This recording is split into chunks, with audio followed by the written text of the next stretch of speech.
Assalamualaikum warahmatullahi wabarakatuh. Perkenalkan, nama saya Ismail Rizuki dengan NIM 2370 yang terhormat pada dosen pengampu yaitu Bapak Dr. Mirza Sahreza. Di sini saya akan membawakan New Media Theory oleh Kerry James. Yang pertama, saya adalah latar belakang tokoh. James W. Kerry atau Kerry James adalah salah satu tokoh terpenting dalam studi media dan komunikasi. Dikenal luas pemikirannya yang merevolusi cara kita memahami komunikasi dalam masyarakat. Ia lahir pada tahun 1924 di Providence, Rhode Island, Amerika Serikat. Kerry menempuh pendidikan di University of Illinois, di mana ia mulai tertarik pada bidang jurnalisme dan komunikasi. Selanjutnya ada paradigma. Paradigma teori James W. Kerry berakar pada pendekatan konstruktivis dan interpretif. Dalam paradigma konstruktivis, realitas sosial dipahami sebagai sesuatu yang dibangun melalui interaksi manusia dan sebuah simbol budaya. James W. Kerry menggunakan paradigma konstruktivis karena paradigma ini menekankan bahwa realitas sosial bukanlah sesuatu yang sudah ada secara alami atau objektif, melainkan merupakan hasil konstruksi manusia melalui proses komunikasi dan interaksi sosial. Selanjutnya sini ada tradisi komunikasi.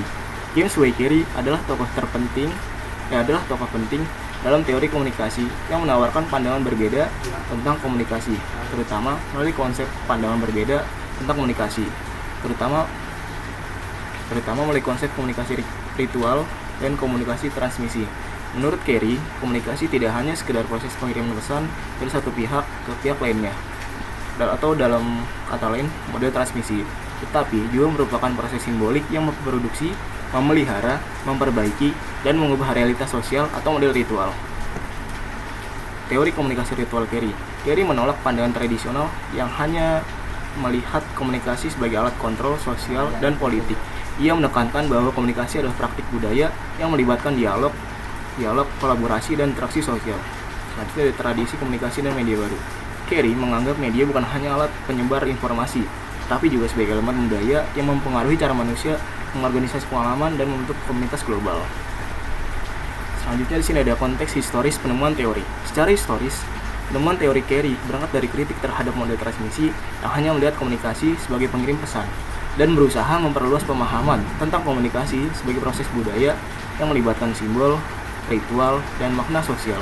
Pemikiran ini muncul sebagai respons terhadap perkembangan media massa dan media baru yang semakin kompleks, serta kebutuhan untuk memahami bagaimana media membentuk budaya dan realitas sosial secara lebih mendalam. Di sini ada konsep utama dan asumsi teori, yaitu konstruksi realitas sosial melalui media massa.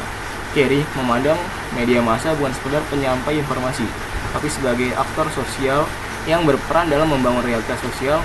Media memilih, menyusun, dan menyajikan informasi yang kemudian diinterpretasikan oleh masyarakat, sehingga membentuk pandangan merasa tentang dunia sosial. Selanjutnya ada media sebagai proses komunikasi dan budaya. Kerry menekankan bahwa komunikasi bukan hanya transmisi pesan, melainkan sebuah ritual yang membentuk dan memelihara budaya. Selanjutnya ada metode penelitian yang digunakan. Metode penelitian yang digunakan dalam kajian teori media baru menurut James W. Kerry umumnya bersifat kualitatif dan interpretatif. Dengan pendekatan budaya dan ritual komunikasi, Kerry menolak pandangan komunikasi hanya sebagai transmisi pesan atau model transmisi, dan lebih menekankan komunikasi sebagai ritual yang melibatkan proses pemaknaan, interaksi sosial, dan pembentukan budaya bersama. Terus ada relevansi dengan fenomena saat ini. Pembentukan identitas dan komunikasi online. Di era media digital, individu membangun identitas dan komunitas melalui interaksi di media sosial, forum, dan platform daring lainnya. Aktivitas seperti berbagi status, komentar, atau meme merupakan bentuk ritual digital yang menciptakan rasa kebersamaan dan identitas kelompok, sebagaimana jelaskan Kerry dalam konsep ritual komunikasi. Terus ada metode, selanjutnya masih dalam metode penelitian. Selanjutnya ada kelebihan dan terbatasan teori. Kelebihannya menekankan bahwa komunikasi tidak hanya sebagai proses transmisi informasi, tetapi sebagai bagian dari budaya dan ritual sosial yang membentuk identitas dan realitas sosial. Selanjutnya ada kekurangan. Kekurangannya yaitu lebih bersifat filosofis dan konseptual, sehingga sulit diterapkan secara langsung dalam analisis praktis media dan komunikasi. kontemporer yang sangat dinamis dan kompleks. Mungkin sekian dari saya. Wabillahi taufiq wal hidayah. Mohon maaf bila ada kekurangan. Wassalamualaikum warahmatullahi wabarakatuh.